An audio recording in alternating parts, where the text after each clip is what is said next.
Hemos caminado juntos, de la mano, durante mucho tiempo. Ahora toca emprender un camino distinto.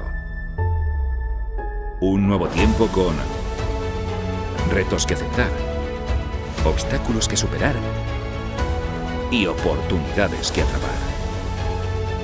Por suerte, en este nuevo tiempo, cuentas con un sindicato que sabe que tú cuentas, y mucho. CESIF, por ti, contigo, en un nuevo tiempo.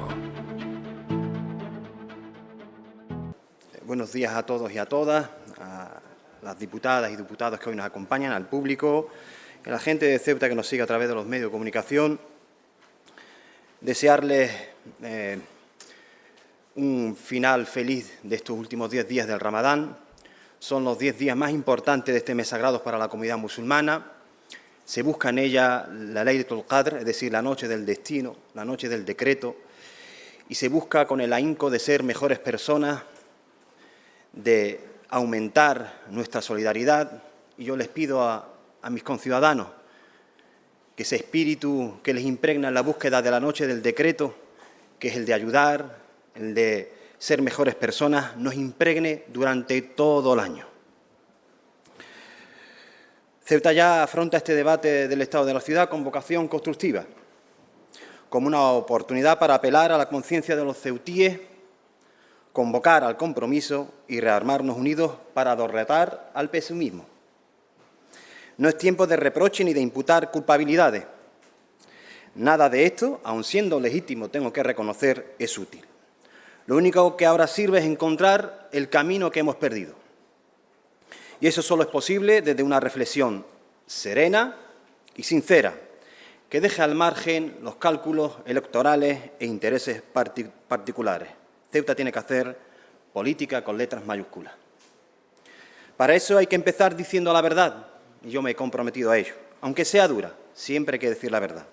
Se nos está acabando el tiempo y la historia, desgraciadamente, no espera a nadie, a nadie. Ceuta se encuentra en un estado depresivo que amenaza con empeorar hasta hacerse irreversible. Esto puede resumirse en una frase demoledora que se extiende como la pólvora entre muchísimos de nuestros vecinos. Yo no quiero que mis hijos vivan en una ciudad como esta. Esta es la frase que se repiten. En la Ceuta de los contrastes, el discurso oficial de las instituciones nos muestra un panorama idílico y un futuro deslumbrante, mientras, por desgracia, que en la intimidad las familias comienzan a hacer un equipaje que primero es psicológico y que posteriormente se transforma en material. Para explicar cómo hemos llegado hasta aquí, podemos remontarnos 3 años atrás, cuando entramos en una seria crisis provocada por el cierre económico de la frontera.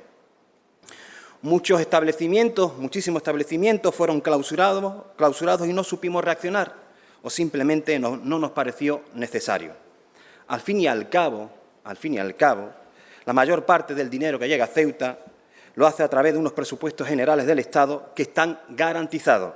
Y es verdad que muchos empleados públicos también se sentían blindados frente a esta crisis. Sin embargo, no menos cierto que se produjo un fortísimo impacto. Y es que no resulta precisamente alentador pasear por las calles de Ceuta entre letreros de se alquila, se traspasa o se vende, entre persianas sucias y locales abandonados. Por cierto, permítanme un pequeño paréntesis, esta imagen podía verse multiplicada y sería fija si finalmente se produce el fin de la excepcionalidad de Schengen. Hablamos de lo que podía ser el golpe final y definitivo al comercio de la ciudad, de volver a los tiempos en los que los ceutíes cogíamos el barco para ir a los centros comerciales que albergaban las tiendas, que no veían motivo alguno para instalarse aquí, coger el barco para irnos a Algeciras a comprar en Zara. Esto lo recuerdan muchísimos de mis vecinos ceutíes. Esto, señorías del PP y del PSOE, es lo que lograrán si siguen adelante con sus intenciones. Pero continúo. Ya en aquel momento, cuando el país vecino apretó el acelerador en su estrategia de asfixia económica, se vislumbraba un escenario que nos indicaba a todos y a todas que la situación requería de un esfuerzo de unidad, cierto, pero sucedió todo lo contrario, muy a mi pesar. Las dos grandes comunidades que coexisten en Ceuta profundizaron en un distanciamiento cada vez más visible. Esto hay que decirlo. No fuimos capaces ni de cumplir con el requisito mínimo de cualquier sociedad avanzada, que es querer vivir juntos. Hoy estamos ante el momento de división más profunda entre los ceutíes. No podemos escondernos. El discurso islamófobo, excesivamente presente, y no solamente en las siglas que lo representan institucionalmente, inyecta veneno en grandes dosis y pretende llevar a la ciudad a un callejón sin salida. Esto también hay que decirlo. Conviene recordarlo porque parece que se olvida o no se quiere entender con los españoles musulmanes que vivimos aquí. No vamos a dejar de ser nunca ni españoles ni nunca vamos a dejar de ser musulmanes. Cualquier planteamiento de futuro que pase por discriminar, reducir, recluir, humillar o marginar a este colectivo no solamente es un delirio, sino un pasaporte garantizado al suicidio de nuestra sociedad. Hoy es necesario repetirlo con la solemnidad que requieren los asuntos capitales. Hay que repetirlo. ¿Ceuta será intercultural o no será? Y lo voy a volver a repetir. ¿Ceuta será intercultural o no será? ¿O no será? Yo les pido a todos que hagan examen de conciencia para definir actitudes respecto a esta cuestión. Y siguiendo con el análisis, cuando aún no habíamos sido capaces de revertir lo ocasionado por el cierre fronterizo, como ha indicado el presidente, nos tuvimos que defender de la pandemia. Y para colmo, cuando parecía que habíamos vuelto a la normalidad, mayo del 2021 nos trajo una demostración de hostilidad sin precedentes por parte de Marruecos. Sin precedentes. No podemos minimizar la fuerte repercusión de este hecho o que este hecho ha producido en el estado de ánimo del conjunto de nuestros vecinos y vecinas. Pero no hay que olvidar que este varapalo psicológico también es consecuencia de una política del Estado español muy tibia con Ceuta y Melilla. Esto también hay que decirlo. Durante más de 30 años hemos sido la eterna excepción, hemos sido un ente precario, una pieza más en el complicado puzzle geopolítico en el que se desenvuelven los complejos intereses de Madrid y Rabat. Esto hay que decirlo. Y además el exponente más evidente de esta incalificable posición es el rechazo del Estado español expresado históricamente con sus dos grandes partidos dinásticos a dotar de Ceuta del rango de comunidad autónoma que nos reconoce la propia Constitución española. La propia Constitución española. Si durante los sucesos de mayo muchos conciudadanos sintieron peligrar de verdad Ceuta, fue porque durante muchísimos años hemos sentido que Ceuta, en cierta medida, estaba en peligro. Estaba en peligro. Porque siempre hemos sentido que, por desgracia, los ceutíes que vivimos aquí no somos iguales al resto de los españoles y españolas. Ahora son muchos los ciudadanos que ven claro eso de lo mejor es marcharse de aquí. Pues bien, nosotros queremos decir que no, que esto no tiene por qué ser así. Queremos decir que hay esperanza y que Ceuta tendrá futuro si somos capaces de promover las acciones colectivas necesarias para fortalecernos como pueblo. Fortalecernos como pueblo. Hay que aprovechar el momento. Estoy de acuerdo con usted, presidente. Las nuevas relaciones con Marruecos abren una oportunidad inesperada para hacer ahora lo que no supimos, no quisimos o no pudimos hacer en su día. Encontrar nuestro sitio en Europa, como usted ha dicho, pero también en España. Devolver a Ceuta a la normalidad política. Diré un axioma que tenemos que grabarnos, nuestras señorías, a sangre y fuego en nuestra piel. Nadie resolverá los problemas de Ceuta si no lo hacemos los propios ceutíes. Nadie resolverá los problemas de Ceuta si no lo hacemos los propios ceutíes. Y digo los problemas de Ceuta, sí, los problemas de toda Ceuta, porque los problemas son de todos y no de una parte, son problemas de todos. Problemas que, como el que recientemente nos ha sacudido, estos días hemos presenciado sobrecogidos y aterrados, como nuestras calles se convertían en un trágico escenario de violencia. Vaya desde aquí nuestra muestra de afecto a la familia de Ibrahim.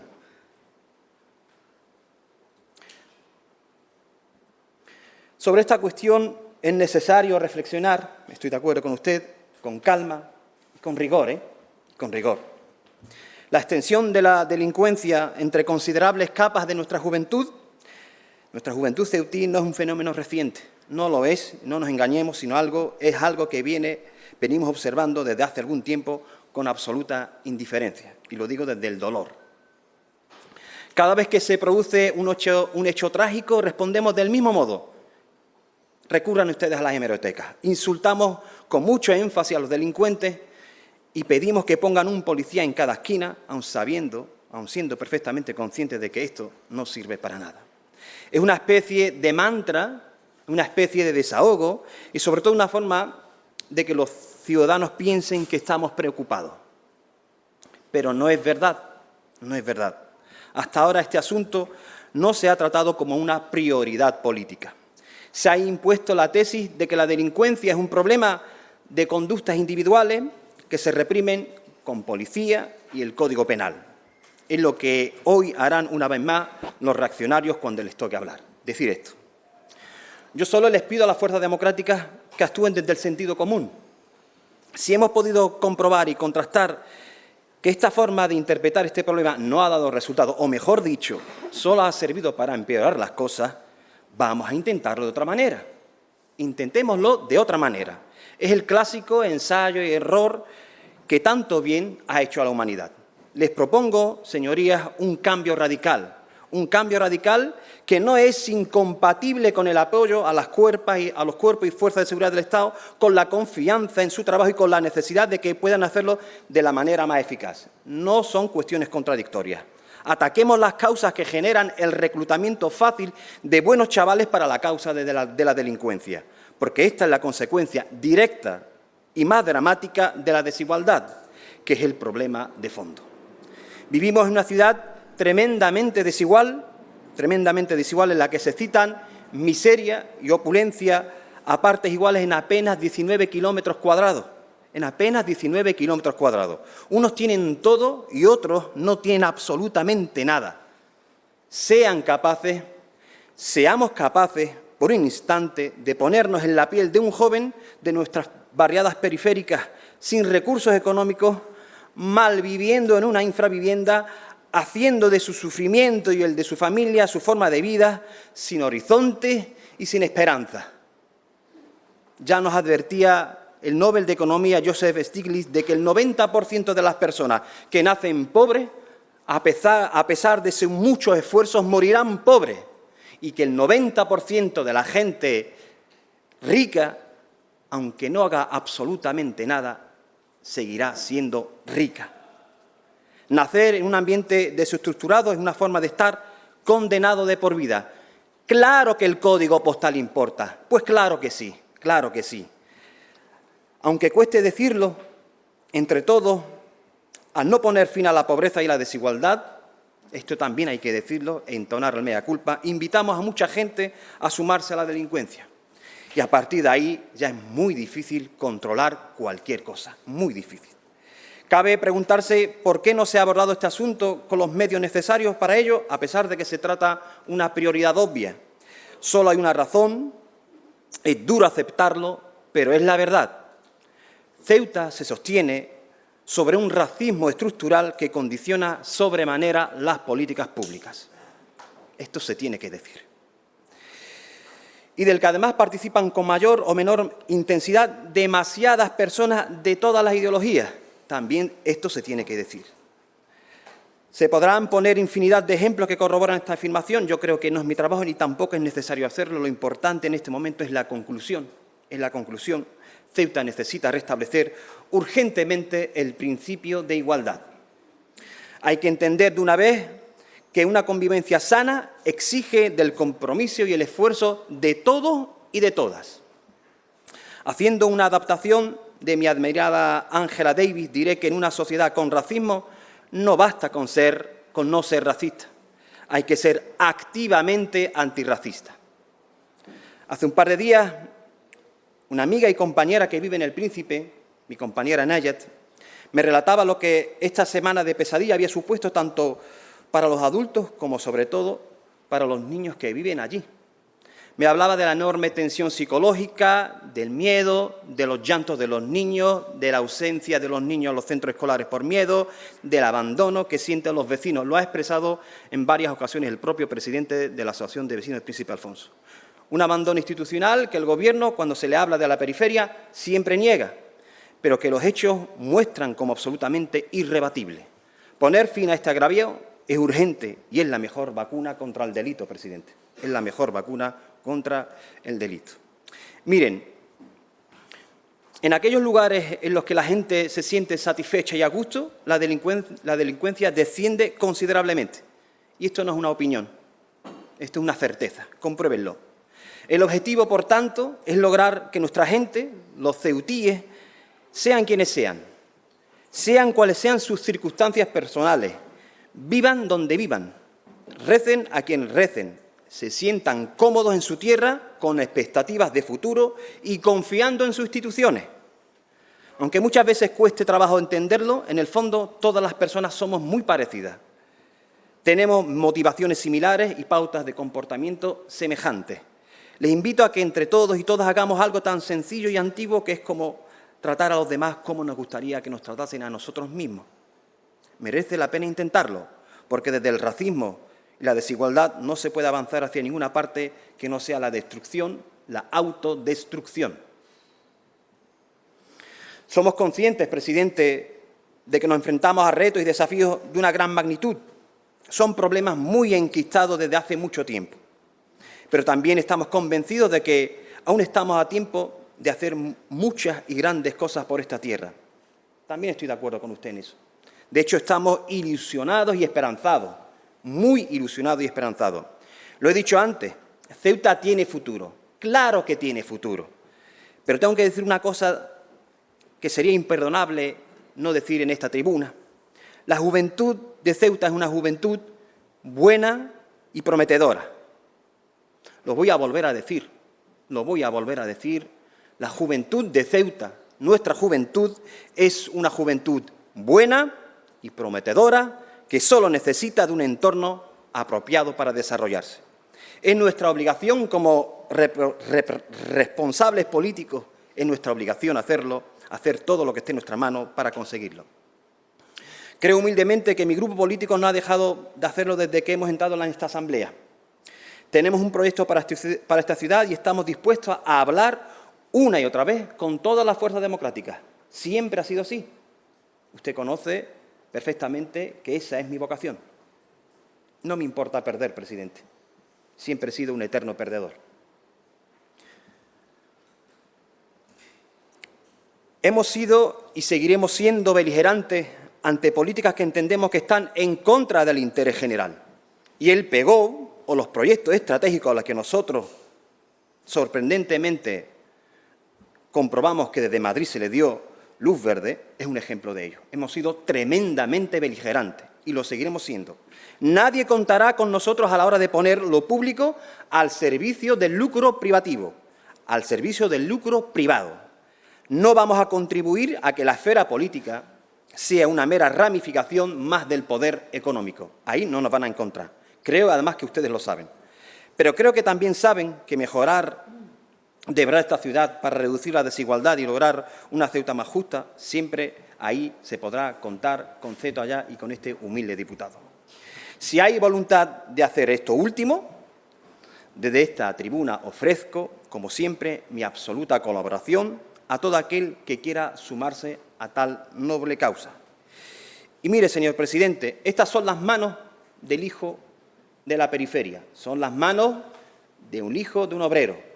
Cuente usted con ellas, de forma humilde, pero cuente usted con ellas para sostener Ceuta. Muchísimas gracias a todos. Muchas gracias, señor Mustafa. Señor Vivas, tiene usted la palabra, igualmente por tiempo ilimitado. Muchas gracias, señor Mustafa. Hacerle algunas breves precisiones, correcciones con todo respeto a lo que usted ha manifestado. No le niego que lo que Ceuta ha vivido en estos últimos meses ha sido tan duro que puede que haya personas que estén dudando de que el futuro de su familia y de sus hijos esté en Ceuta. Es una realidad constatable, pero creo, señor Mustafa, que desde aquí debemos de procurar combatir ese mensaje de pesimismo y convertirlo en un mensaje de esperanza, porque yo, sinceramente, me cuesta trabajo suponer otro lugar, otra ciudad, en la que después de haber vivido lo que aquí se ha vivido, siga en pie y con propósitos de salir adelante. Por tanto, un 10 para los ceutíes y un 10 para los ceutíes que quieren seguir viviendo en su tierra, que aman a su tierra y que quieren construir un futuro de bienestar y de prosperidad para sus hijos. Un 10 y todo nuestro apoyo. El asunto de Schengen y que con Schengen resulta que es la ruina para Ceuta, yo quisiera que usted me dijera, porque he dicho en mi intervención que si se nos demuestra lo contrario, pues también nosotros estamos dispuestos a revisar esa posición que hemos mantenido de solicitar la excepción a Schengen. Me he referido a 3 cuestiones fundamentales. Una, la que hace referencia al control de la inmigración irregular. Otra, la que hace referencia a que el control del tránsito de personas esté en el puerto y no en el Tarajal. Y la tercera cuestión, porque favorece, junto con el establecimiento de la aduana comercial, el desarrollo de la actividad comercial y turística. Y en esto me ratifico, señor Mustafa. Mire, lo que yo creo que evitó, impidió y perjudicó el que llegaran tantos turistas a Ceuta procedentes del vecino país a comprar no fue el tratamiento que se les daba en cuanto a Schengen. Muchos de los turistas que venían a Ceuta venían con el visado. El problema es que había 4 horas de cola para llegar a Ceuta. Y había 4 horas de cola porque la eliminación o la no exigencia de visado hacía que fueran muchas personas las que pretendían llegar a Ceuta y no precisamente para comprar, para utilizar la oferta de servicios de la ciudad. Por tanto, más bien al contrario, no creo que sea perjudicial. En cualquier caso, aquí estamos para hablarlo y para debatirlo. Yo, en la legitimidad que me otorga la presidencia de la ciudad, he manifestado una opinión, creo que para que nadie tenga dudas al respecto, pero eso no significa que no esté dispuesto a oír otras opiniones y a poder analizar el asunto con profundidad. Yo creo que en Ceuta no existen 2 comunidades segregadas, como usted dice. Sinceramente se lo digo. Yo creo que, y se lo digo por viejo, señor Mustafa, los políticos tenemos una cierta tentación o inclinación a confundir lo que pasa aquí con lo que pasa en la calle. Y son 2 cosas distintas. Aquí hay veces que pasan cosas y uno oye ciertas cosas que luego no se corresponde con lo que ocurre en la calle. No pasa. Y mire, yo creo que hemos tenido un buen ejemplo en este mes de abril. En Ceuta, en este mes de abril, han coincidido las celebraciones de la Semana Santa cristiana, el Ramadán musulmán y la Pascua judía. Aprovecho, por cierto, también para unirme a su felicitación a la comunidad musulmana con motivo de estos últimos días de Ramadán. Pues se ha celebrado la Semana Santa, se ha celebrado el Ramadán y la Pascua judía y aquí no ha habido el más mínimo roce. Aquí lo que ha habido ha sido un respeto verdaderamente admirable y un ejemplo para todo el mundo, un ejemplo que creo que debemos preservar. Comunidad autónoma o ciudad autónoma, mire, yo que también viví aquello, cuando la reivindicación de la comunidad autónoma, el motivo principal era porque no fuéramos distintos al resto de España en lo que se refería a la configuración de la estructura territorial autonómica del Estado. Y que no fuéramos distintos porque eso podía poner en riesgo nuestra españolidad. Creo que desde el Estatuto de Autonomía, que fue en 1995, han pasado muchos años y se ha demostrado que ese riesgo no existe, que Ceuta es una autonomía. En España hay 19 autonomías. 17 comunidades autónomas y 2 ciudades autónomas. Y esta, la nuestra, participa de todos los foros en los que participan las comunidades autónomas. Participa de las conferencias de presidente, de las conferencias sectoriales, de los actos institucionales, del Consejo de Política Fiscal y Financiera, y si quedaba algo para corroborarlo, ha participado de una manera activa y como autoridad competente delegada en igualdad de condiciones con el resto de las comunidades en la pandemia más dura y más difícil a la que se ha enfrentado nuestro país. Por tanto, creo que ese es un asunto que está superado. Yo tampoco me niego absolutamente a que se abra un debate acerca de si podemos o no acceder al rango de comunidad autónoma, pero tenga usted en cuenta el tamaño de la ciudad, tenga usted en cuenta nuestras capacidades y tenga usted en cuenta que yo creo y afirmo aquí que hay determinados servicios en Ceuta, como es la educación y como es la sanidad, que deben de estar garantizados por el Estado porque es lo que le da solvencia y es lo que asegura unos niveles de calidad en una prestación de servicios tan esencial a los ceutíes equiparables a las del resto de España. Dice usted que los ceutíes, o somos solo los ceutíes los que resolvemos los problemas de Ceuta o no nos los va a arreglar nadie. Esto no es así. Y no es así por mandato constitucional.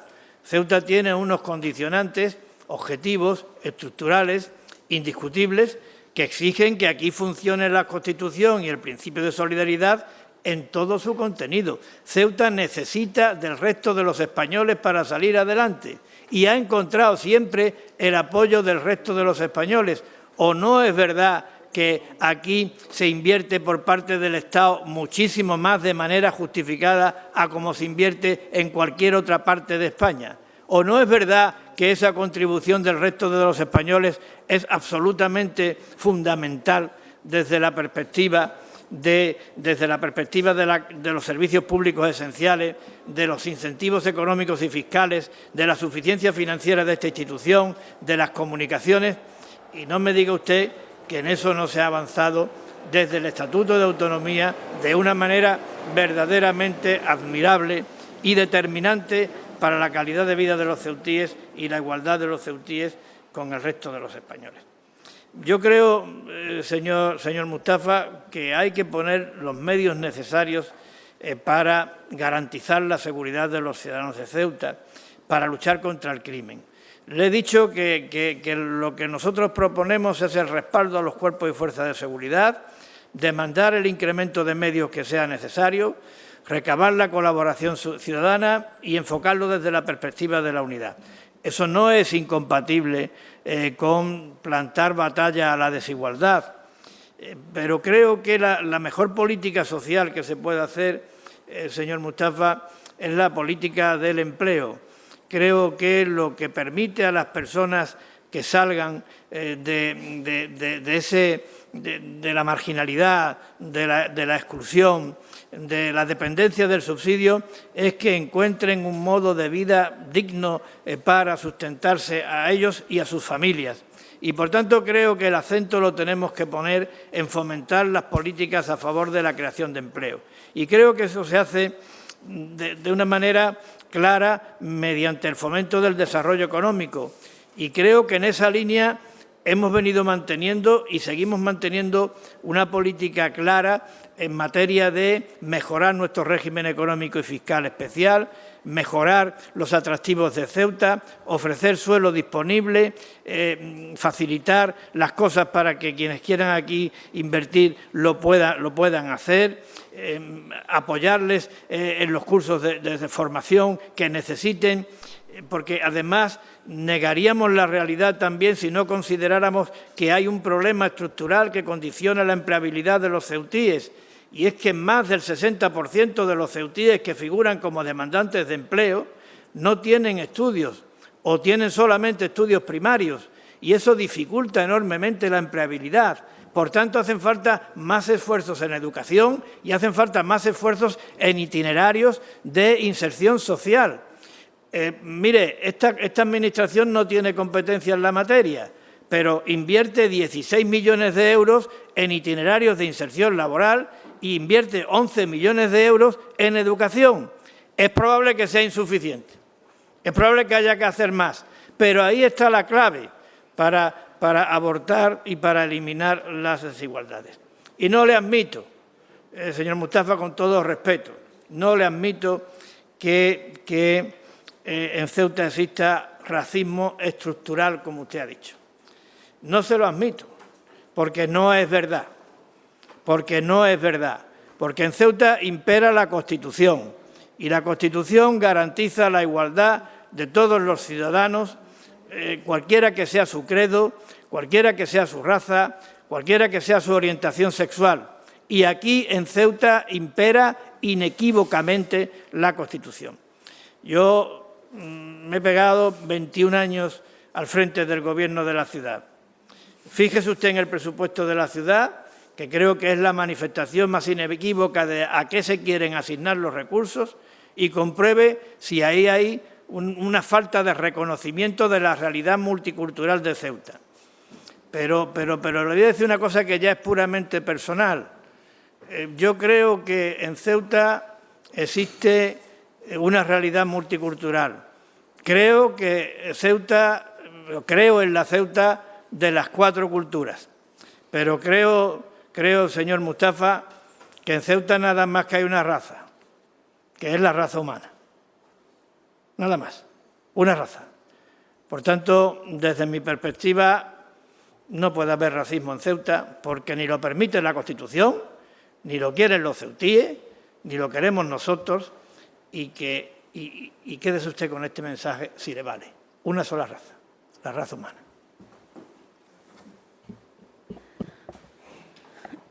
Muchas gracias, señor Vivas. Señor Mustafa, tiene usted derecho a la réplica por tiempo de 10 minutos. Vamos a ir por partes, presidente. Respecto a Schengen, dice usted que está dispuesto a hablar. No lo ha hecho nunca con nosotros. Nosotros nos hemos despertado una mañana con una propuesta presentada en el Congreso de los Diputados por parte de su grupo político, el Partido Popular, donde exigía la excepcionalidad de Schengen y además la ligaba con el fenómeno migratorio, la ligaba con un discurso para hacerle la competencia a Vox y poco tenía que ver con los intereses de Ceuta. Es más, cuando le hemos interpelado aquí, mantuvieron una actitud dubitativa. 2. Usted habla de aduana comercial en ese espacio de debate que ha abierto con Schengen. Usted sabe que estoy de acuerdo, pero la aduana comercial no va a ser la panacea. Habrá que ver qué mercancía, porque esto no va a ser todo a petición de España. Habrá que negociar con el país vecino. Esto es así. 3. Usted dice que los largos atascos que había en la frontera imposibilitaban pues, que los turistas viniesen y como si fuese aquello la excepcionalidad de Schengen la que lo provocaba. Falso. Lo que provocaba los grandes atascos en la frontera era un fenómeno que ahora parece ser que lo hemos perdido de vista, que era el comercio atípico o el contrabando. Eso era lo que bloqueaba la frontera y eso era lo que soliviantaba a Marruecos, aunque ellos compraban la paz social con ese comercio atípico. El control del tránsito. Estoy de acuerdo con usted, pero el control del tránsito siempre, con visado, sin visado, con Schengen y sin Schengen, siempre. ¿Qué ha querido decir? ¿Que no ha habido control en el tránsito? ¿Eso es lo que nos quiere decir, presidente? Respecto a que no hay comunidades segregadas. Es que resulta tan profundamente insultante. Es que usted habla desde el privilegio. Habla desde el privilegio. Esto es como cuando uno se presenta ante una mujer y le dice, pues no, tú no has podido sufrir jamás discriminación, porque este es un mundo ideal y todo es perfectamente acorde a unos principios democráticos. Mentira. Nuestra sociedad es claramente desigual con la mujer y con las minorías. No lo digo yo, no lo digo yo. Lo dicen estudios de gente que tiene cierto conocimiento. Además, no solamente estudios nacionales, sino también tenemos estudios en nuestra ciudad donde se identifica que Ceuta dispone de 2 bolsas poblacionales de igual tamaño demográfico y diferenciados económicamente. Mientras uno vive en la opulencia, otro vive en la miseria. Y le voy a dar un dato que recoge ese estudio. Habla de hogares en pobreza severa, El porcentaje en Ceuta, presidente, oscila entre un 37 y el 71%. ¿Sabe usted dónde se concentra el mayor porcentaje de hogares en pobreza severa? Se lo voy a decir. Príncipe Alfonso, Príncipe Felipe, Loma Colmenar, Pasaje Recreo, Patio Castillo, mi barrio, La Almadraba, Juan 23. Otro dato más. Ese estudio identifica que las personas que viven en la periferia tienen 10 años de esperanza de vida menos que las personas que viven en el centro. Eso no lo digo yo, eso lo dice un estudio que encargó su gobierno en el 2013. Eso no lo digo yo. Y además usted dice, la mejor política social es el empleo. Absolutamente de acuerdo, presidente, absolutamente de acuerdo. El 70% de la población juvenil de Ceuta está en paro. Enhorabuena. Está en paro. Está en paro. ¿De qué estamos hablando? Y usted dice que es la mejor política social. Claro que estoy de acuerdo. Mire, el Banco Mundial, que no es sospechoso de ser comunista, ni ser promarroquí, ni ser una entidad a favor de Ceuta ya, tiene un programa que se llama PATI, un programa de apoyo temporal al ingreso, y que tiene dos líneas. En primer lugar, busca la empleabilidad, como usted muy bien ha indicado, pero en segundo lugar también mejorar los ingresos de las personas en situación de pobreza.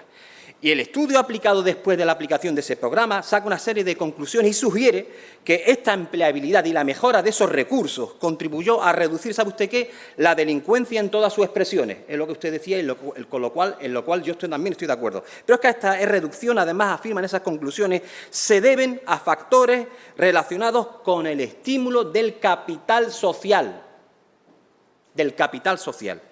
Cuando usted dice que hay problemas estructurales que dificultan la empleabilidad de los ceutíes, lo que está usted haciendo es dándonos la razón, presidente. Nos da la razón cuando señalamos que los problemas son estructurales, no son puntuales, no lo son, no lo son. Y, por favor, no vuelva a decir, presidente, que no hay racismo en Ceuta. Tenemos aquí un grupo político que casi le come la tostada, y que tiene un representante en el Congreso de los Diputados y que ha dicho abiertamente a través de unos chats que había que montar la tercera guerra mundial contra los musulmanes. Aún estoy esperando la condena de esos chats, aún la estoy esperando. Usted no se solventará, pero yo sí. ¿Y sabe por qué yo me enfado más que usted? Porque yo me siento interpelado con esas afirmaciones. Yo y el 50% de la población de esta ciudad, que nos sentimos españoles, nos sentimos musulmanes y no vamos a dejar de ser ninguna de las dos cosas. ¿Quieren ustedes entender que los sentimientos de las personas van más allá de un discurso bonito y florido? ¿Quieren entenderlo de una vez por todas? Se lo estoy diciendo, presidente. Contra la extrema derecha me encuentra siempre, pero no va a ser una excusa para que yo no haga la crítica correspondiente. Y además una crítica constructiva. Le he ofrecido mis manos, que son, como se le he dicho, la de un eterno perdedor. Eterno perdedor porque vengo de una barriada deprimida, vengo de una familia humilde, soy hijo de dos personas que no alcanzaron una prestación contributiva por trabajar en B. Soy eterno perdedor porque estoy en una formación minoritaria, pero no por ello voy a dejar de decir la verdad. Y la voy a decir. Claro que la Constitución reconoce la igualdad de todos los españoles. ¿Acaso eso sucede en todo nuestro territorio? No. Y en Ceuta tampoco. Yo sé que usted no es amigo de leer las redes sociales, presidente, y hace bien, es sano.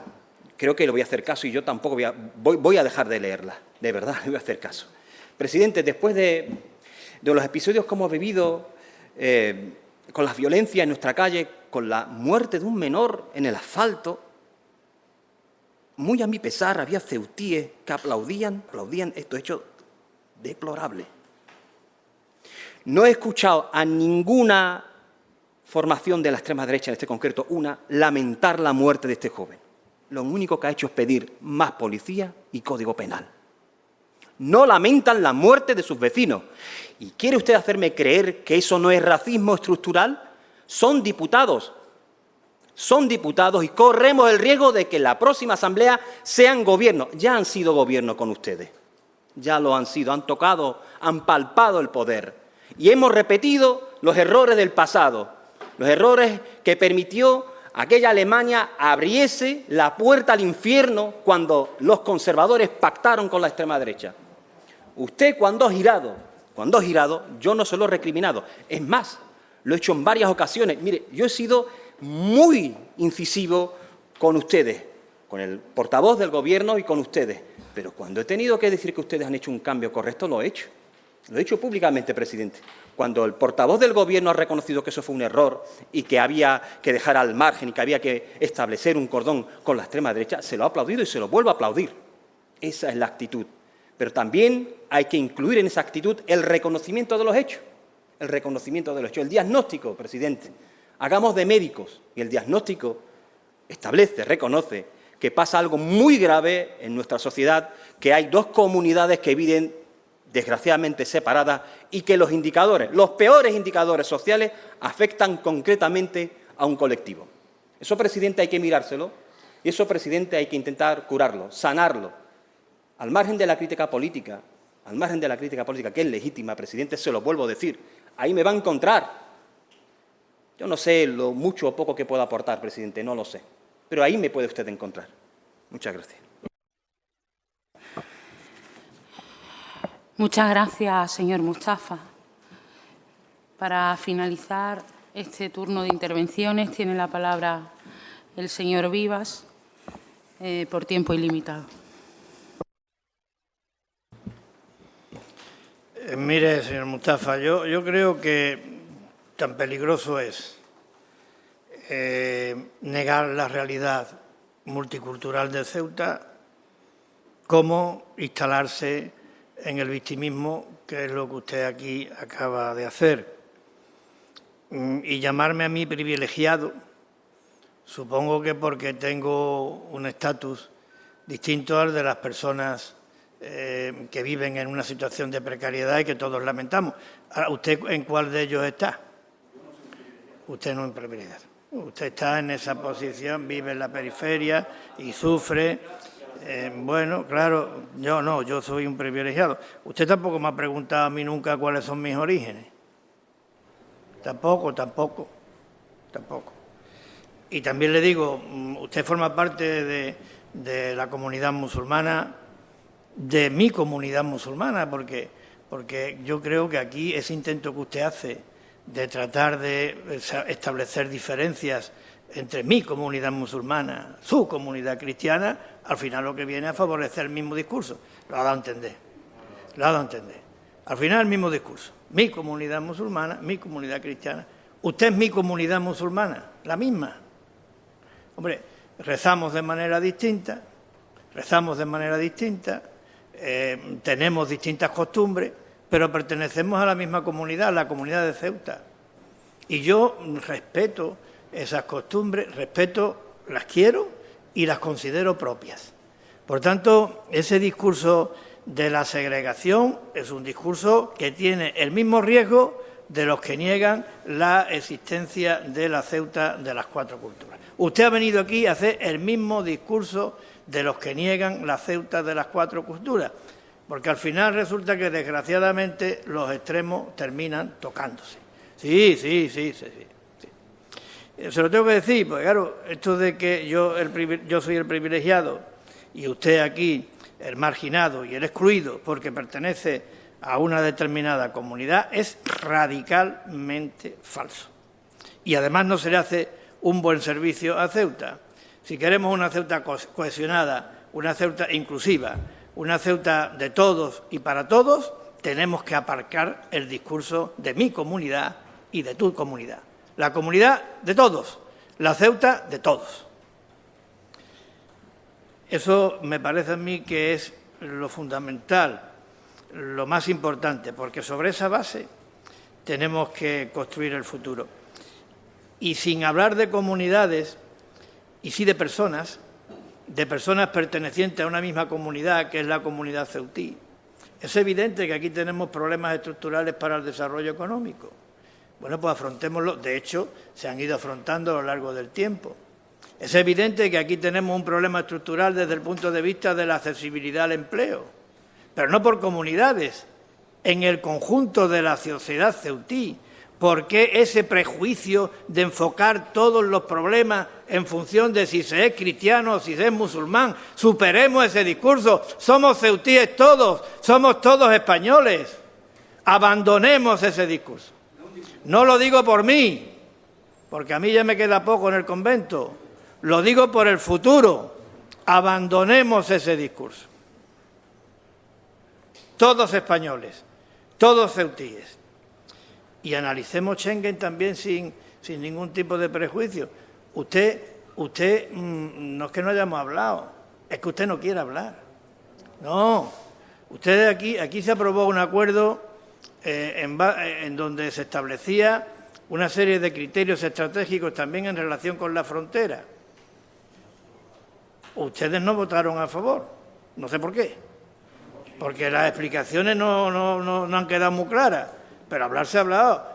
Me parece, cuidado, corríjame, ahora estamos en el ámbito del desarrollo de un plan integral y creo que ya ustedes han manifestado que con ustedes no cuenten porque...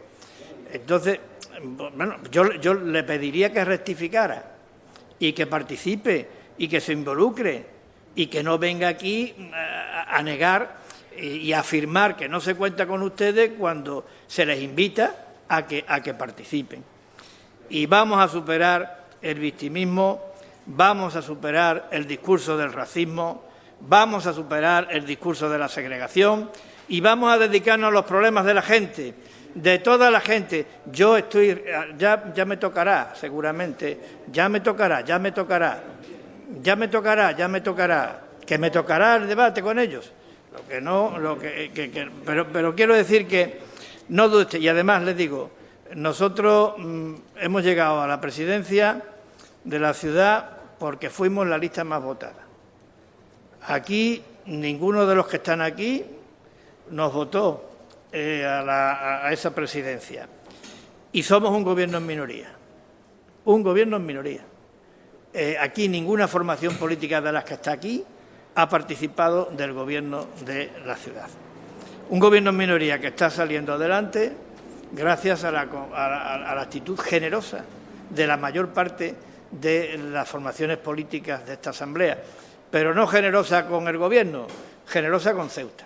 La mayoría de las formaciones políticas de este Gobierno, y yo se lo agradezco, han entendido que Ceuta está en un momento crucial y que se trataba de arrimar el hombro para no irnos, y ustedes también, para no irnos a pique. Y, por tanto, mi agradecimiento y mi reconocimiento. Pero seguimos siendo, para lo bueno y para lo malo, un gobierno en minoría. Muchas gracias, señora vicepresidenta. Hemos caminado juntos, de la mano, durante mucho tiempo. Ahora toca emprender un camino distinto. Un nuevo tiempo con retos que aceptar, obstáculos que superar y oportunidades que atrapar. Por suerte, en este nuevo tiempo, cuentas con un sindicato que sabe que tú cuentas. Y mucho. CESIF, por ti, contigo, en un nuevo tiempo.